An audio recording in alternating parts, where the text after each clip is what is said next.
everyone. So today we have our lower body workout, and what you're gonna do, you're gonna do 50 seconds of work, 10 seconds off. We have 2 rounds. We're gonna try to go 2 times through. So our first one is going to be step ups. Make sure you do this on a nice stable surface if you have steps or anything like that. So what you're gonna do, step up, extend, come back down. Try to lead with that one foot the whole entire time for the first time through, and then the next time through you'll switch which feet you're leading with. The next one we're going to do is vertical mountain climbers. So you're going to stay standing, nice tall posture, and as the left leg comes up, the right arm extends. So you're extending opposites. All right. So you're going to try to go as fast as you can for this movement. All right. So you're driving through those knees, you're reaching high with those hands, trying to make this workout work. All right, so less intensity, reach, high knee, reach, high knee.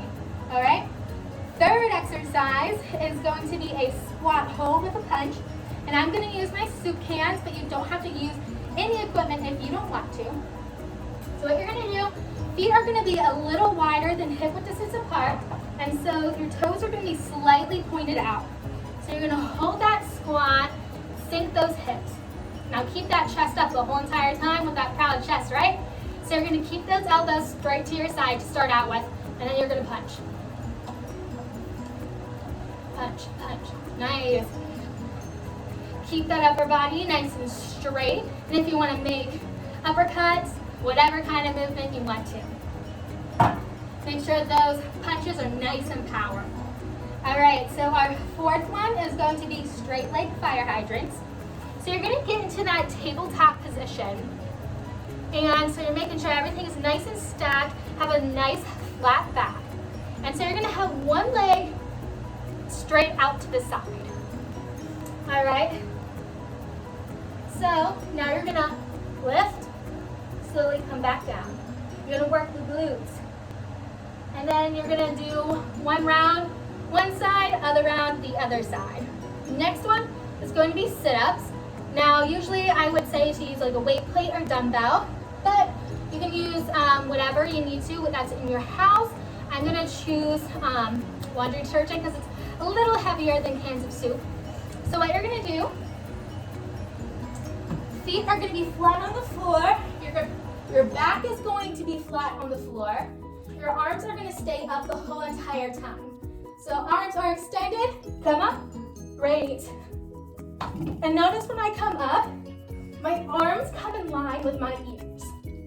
So you're working that core. All right. So last one, set one is going to be V push-ups. So with this one, you're really targeting the shoulders. And what you're gonna do, you're gonna kind of look like it's gonna be in a down dog position. So your hands are supposed to go towards each other, so fingers towards each other. Then you're gonna drive your head in between that space between your fingers. So you're right here in that down dog position, hips are high, and you're driving the head in between your hands. All right, and then if that seems to not work well with your wrists or anything, then you can do push-up.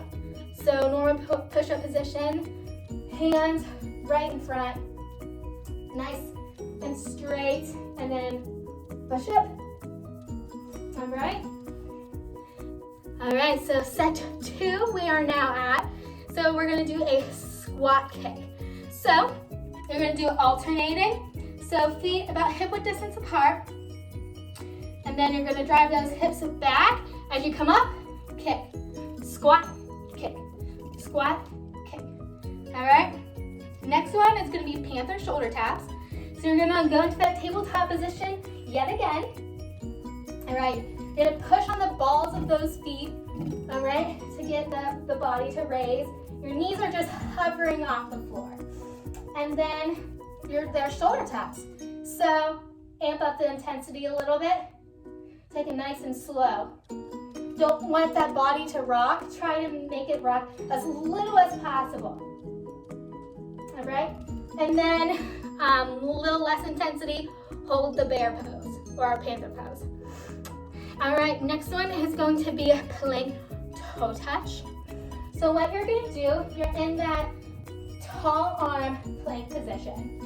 So you're right here, tighten the glutes, tighten the core, push those heels back, and then you're gonna touch opposite feet. So my right arm goes to opposite foot, comes back to plank. Opposite, come back to plank. Notice I go back in my body and is in a nice straight line again. All right, next one is going to be alternating side to side low planks. So you are right here, left side, and then alternate. Notice that when I go to each side, my arm comes up so my chest stays open, stays tall, my hips don't dip, keep them high, and my feet can stay staggered or stacked. Next one is a squat jack, opposite toe touch. So this one, you're right here, so you're gonna jack down. So touching that opposite toe. Make sure the weight is in the heels, landing softly. Then we have one more. So this one's a deadlift. So what you'll do, you can use equipment if you so choose. So feet are about hip width distance apart. Knees are soft. And your hips are gonna go back like you got karate chopped at the hips. So you're right here. Keeping that back nice and straight. Come up, squeeze. You'll feel a really nice pull in the back of the hamstrings. All right, if you have any questions about any of those movements, let us know. We'll be happy to help. I hope you have a great Wednesday.